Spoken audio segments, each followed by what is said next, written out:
Donc c'est la reprise et bienvenue à toutes et tous pour l'épisode numéro 39. Donc on reprend les neuroshorts avec un sujet qui peut en intéresser plus d'un. Comment on fait quand on prend en main une nouvelle équipe?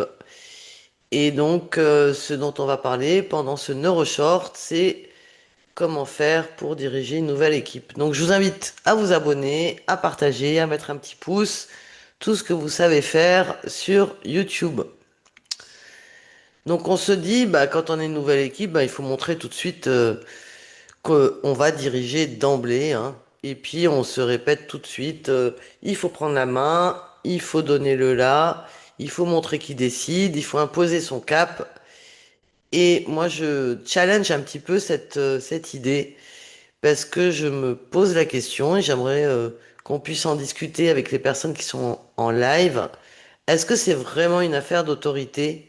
Et une fois de plus, on va décoder sous le prisme des neurosciences appliquées au management et savoir ce qui se passe dans le cerveau de chacun au niveau de l'équipe. Donc, n'hésitez pas à poser aussi vos questions sous la vidéo, dans les commentaires, et je réponds à toutes les questions. Et donc, on va parler de ce fameux mythe qu'il faut prendre les commandes. Et on entend toujours donc ce même discours, un bon leader doit décider vite, trancher, imprimer sa marque tout de suite. Et d'ailleurs, c'est ce qu'on remarque hein, quand vous avez un nouveau manager, eh bien, il va pas forcément faire la continuité de l'ancien, il va vouloir vraiment y mettre sa touche. Et on se dit qu'observer, ça serait un manque d'autorité. Et on se dit bah, que si l'équipe résiste, c'est qu'elle veut vous tester alors que c'est pas tout à fait ce qu'il se joue au niveau des différentes personnes. Parce que imposer, bah, ça coûte pas grand-chose en termes d'énergie. Par contre, être suivi, ça demande de l'énergie, ça se gagne. Donc là, c'est en termes de coûts investis dans le management de l'équipe, mais on peut parler de temps aussi, parce que ça prend du temps d'être accepté par une équipe. Et c'est pour ça que la vraie question, elle n'est pas là à marquer tout de suite son leadership. Alors après, on revient sur la notion de qu'est-ce qu'est le vrai leadership. Et j'ai déjà traité ce thème et j'y reviendrai certainement si vous le souhaitez. Mais c'est de vraiment comprendre où se trouve la vraie bonne question, puisque j'aime bien poser les bonnes questions et on se pose pas toujours les bonnes questions. Alors qu'est-ce qui se passe au niveau de l'équipe? Bah, en fait, quand il y a un nouveau chef, la vraie question que les gens se posent de façon consciente ou non consciente, en tout cas leur cerveau automatique, c'est la question de sécurité psychologique. Et donc inconsciemment, quand on rencontre quelqu'un, et encore plus quand c'est son nouveau manager, eh ben on se demande si on est en sécurité.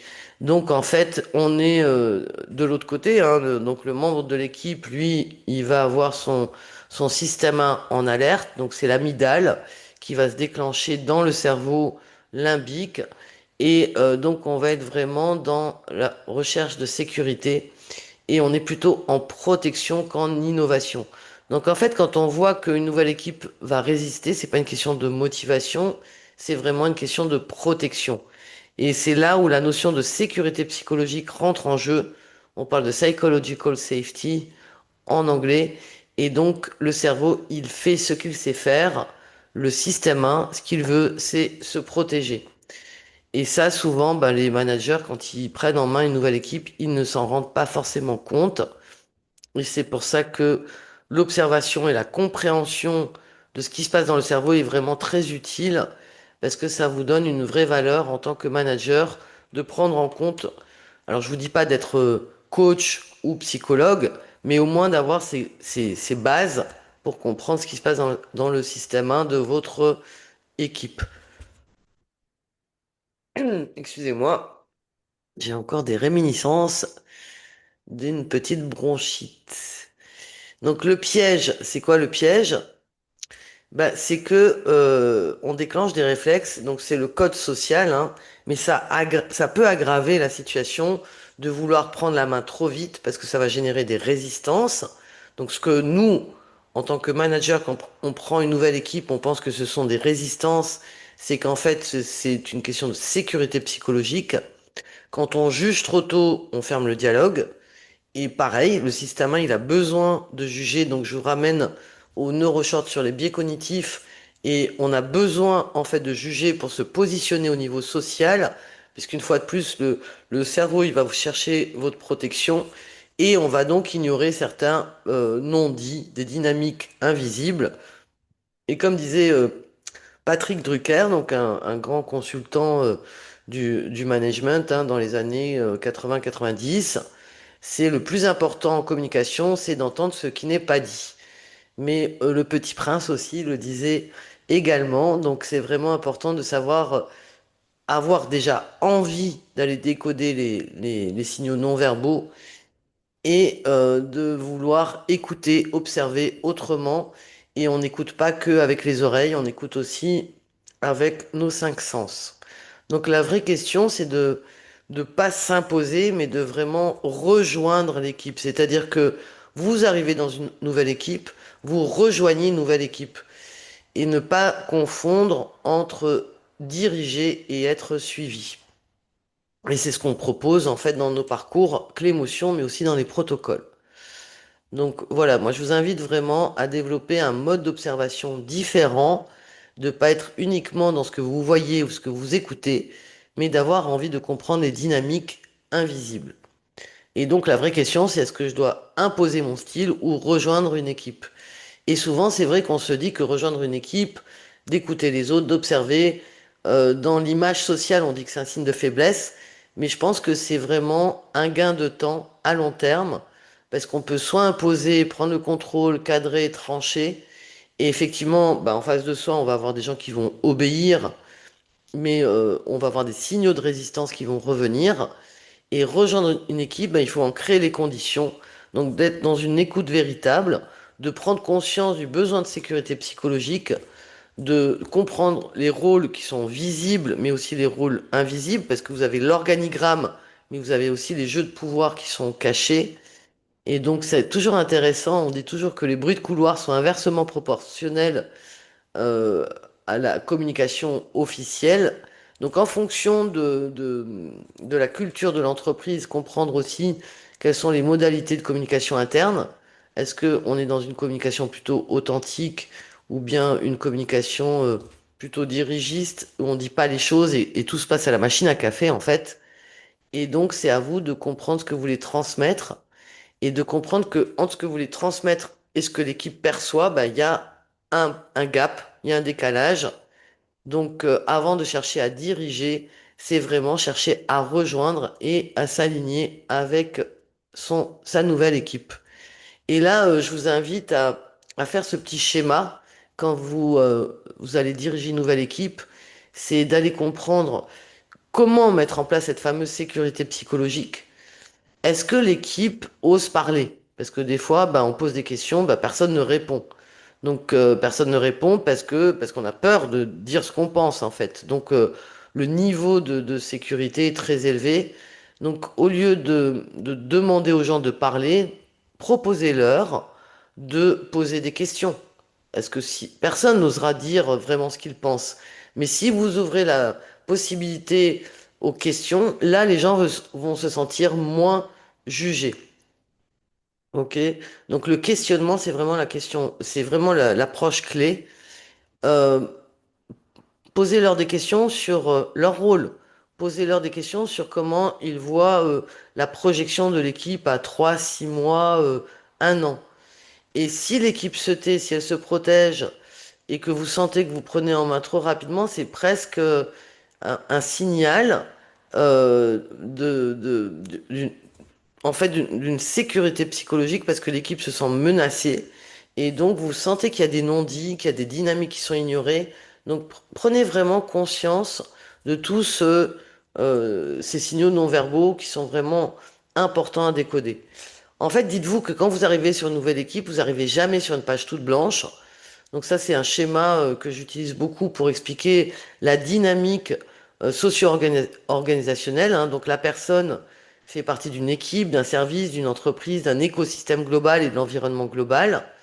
Et donc, effectivement, ben, l'écosystème, l'entreprise, la culture d'entreprise, les objectifs du service, de l'équipe vont avoir ces flèches descendantes. On va chercher à atteindre certains objectifs. Mais vous, en tant que personne, en tant que manager, vous avez cette petite flèche rouge où vous pouvez impacter sur l'état d'esprit dans votre équipe, dans votre service, voire dans l'entreprise.